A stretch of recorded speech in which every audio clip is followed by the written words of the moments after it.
Hello everybody and welcome back to my YouTube channel. Today we're gonna learn a thing or two about glowing up after quarantine.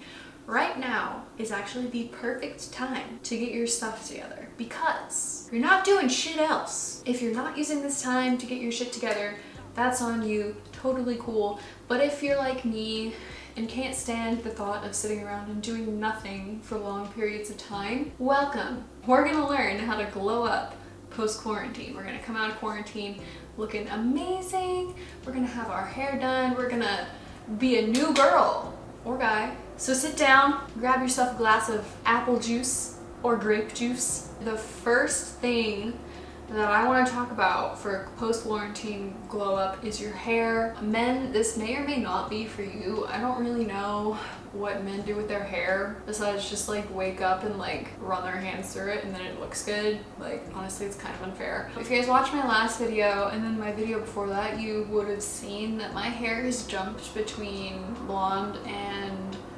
red and now brunette. Back in March, the beginning of quarantine, I decided I wanted to dye my hair red because I was just like tired of being blonde. And then quarantine happened and then my red hair started growing out and it faded a lot. So I decided to dye it again back to brown because I don't want to spend any money on it anymore. I used e-salon to dye my hair. I actually really loved it. It was really convenient and really simple to do and the color turned out great. I'm really not trying to encourage everyone to go get coronavirus. So if you want to go to a salon, I would maybe hold off for a bit. But if you're like me and you want to try to not screw your hair up yourself, try e-salon. It was amazing. We're also going to talk about frizz serum here for a second because my hair and many people's hair does frizzy things. I am a white, so my hair is pretty straight. Obviously, if you have different kind of hair, if you have curly hair, kinky hair, whatever hair you got, do what's best for your hair. Mine personally, I use a frizz serum because mine can get frizzy, but not like curly frizzy. My hair when I just take a shower gets like a little bit wavy and poofy and it like sticks out to like here and then I just like want to cry. But a frizz serum really helps, especially before I blow dry it. It makes it so much smoother. My last tip for hair is to always have it styled in a certain way. Personally, this is like my personal opinion. Obviously, if you don't want to style your hair, like that's totally cool. But personally, when I don't have my hair styled, I always feel like I don't look as put together as I would like to. I only wash my hair 2 or 3 times a week as well, so one style will kind of get me a couple of days of wear out of it, so I'm not just like using heat on my hair every single day. The next category is your nails. My nails have always been a source of a little bit of pain for me. I don't like paying to get my nails done, so I do them whenever I have the time. And right now, obviously, I have a lot of time because we're not going anywhere. My number one tip is regardless of whether your nails are painted or not, always keep them well manicured. If you let your nails get crusty and they're not painted, it looks so much worse. But if they're not painted and they're still well manicured, you can kind of like, they still look good. I have also been trying to use polygel every once in a while as well. Right now is not a good time for that because of my work. So I have not been doing polygel because they keep like popping off. And definitely with coronavirus, you're probably sanitizing your hands a lot. So make sure every single time you sanitize and multiple times a day, you are using hand cream. So please make sure you're keeping your hands nice and soft and moisturized. Onto your body. Now this is not your face. We're leaving the face for next. If you're like me and you don't like hair, besides on your head and your eyebrows and such, laser hair removal. I have really sensitive skin when it comes to shaving. Every time I shave my underarms, I always get ingrown hairs when it starts growing back. So that's like a big thing. You do have to keep up with it and it can get expensive. So if that's not something that you're willing to do, then you can wax, you can thread, you can, I don't know, just continue to shave. The next thing is make sure you are moisturizing and exfoliating your skin. Keep your skin healthy, okay? If you are moisturizing your skin, you are setting it up for success. So that means it's gonna be much easier for you to fade scars. It's gonna be much easier for you to not get stretch marks. Exfoliating can kind of accelerate cell turnover. So I wouldn't necessarily recommend using a harsh scrub every single day, but what you can do is use a chemical exfoliant like AHA, and this lotion that I use has it in there. So it actually accelerates the cell turnover and gets rid of dead skins a lot faster than if you were to just not use it, I guess. So it's called amlactin. You can get it at Costco, and you can also order it online, I'm pretty sure. And I think they might sell it at Target too, but I'm not positive. After you exfoliate and everything else, you can self-tan if you want, I guess. But what we're not trying to do here is change our race, okay? Do not make yourself like 12 shades darker, okay? That is what we are not here for. Just don't do it. Do not tan and then go get lasered. This increases your risk for melanoma, and it's so bad for you. Like, just don't do it. Don't use a tanning bed regardless, and especially don't use a tanning bed and then go get laser hair removal. The next category I have for you guys and myself to glow up is your face. Your lovely, beautiful faces. Step one is get yourself a damn good skincare routine. Grade your skincare routine. My new favorite YouTuber in the whole world is Hiram, Skincare by Hiram. He has the most amazing and informative videos ever regarding skincare. I changed my entire skincare routine because of his advice. He's very scientifically based and he's an ingredient expert. So I changed a lot of the products that I was using based off of what Hiram was saying was good and bad about them. If you guys don't want to do all the research on Hiram, I'm going to be doing a dedicated video especially on my skincare routine, what I was using before and what I'm using now, and kind of why I stopped using what I was using before. The second thing on your face is do your freaking eyebrows. I swear, this is my #1 thing that I notice about a person.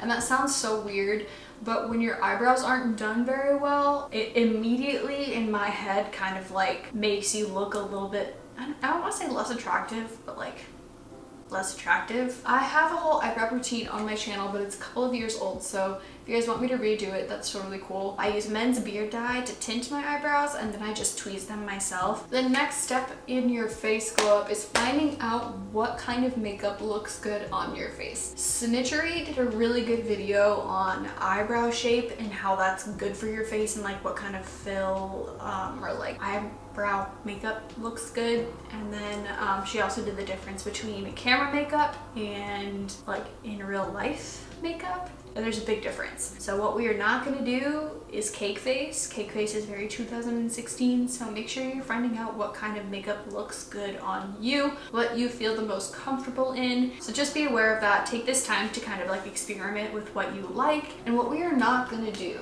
okay, what we are not going to do to glow up is spend a bunch of money on luxury makeup brands that's not necessary, all right?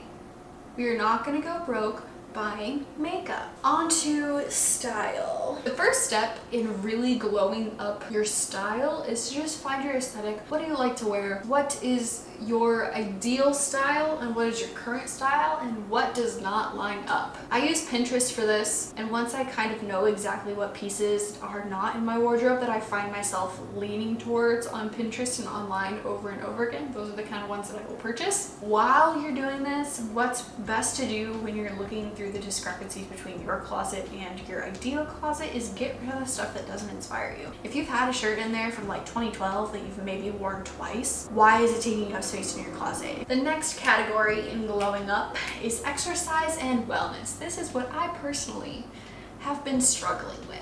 I went in quarantine and I'm coming out a lot thicker than I went in. I went to put these jeans on today and I was literally like, oh my gosh, there's no way that I can't button these. You're gonna want to set a weekly workout routine and when you want to go. So my personal time to go to the gym is right when I get home from work. That's my time, because then when I get back, I'm hungry and it's dinner time. I have different days that I do different things. So like Mondays and Fridays are cardio and legs. Tuesday, Thursday is cardio abs, and then Wednesday is arms because I don't like doing arms. If you want to write your own workouts, that's totally cool. That's what I do because I have been an athlete for a really long time, so I know exactly what I need to be doing. But if you don't, then just go online and find your own workouts. Find one that you like, find one that you are going to want to do. Having a set idea of what you want to do when you're in the gym will help you to be a lot more efficient when you're in the gym and get a lot more work done. And then the last category is mental health.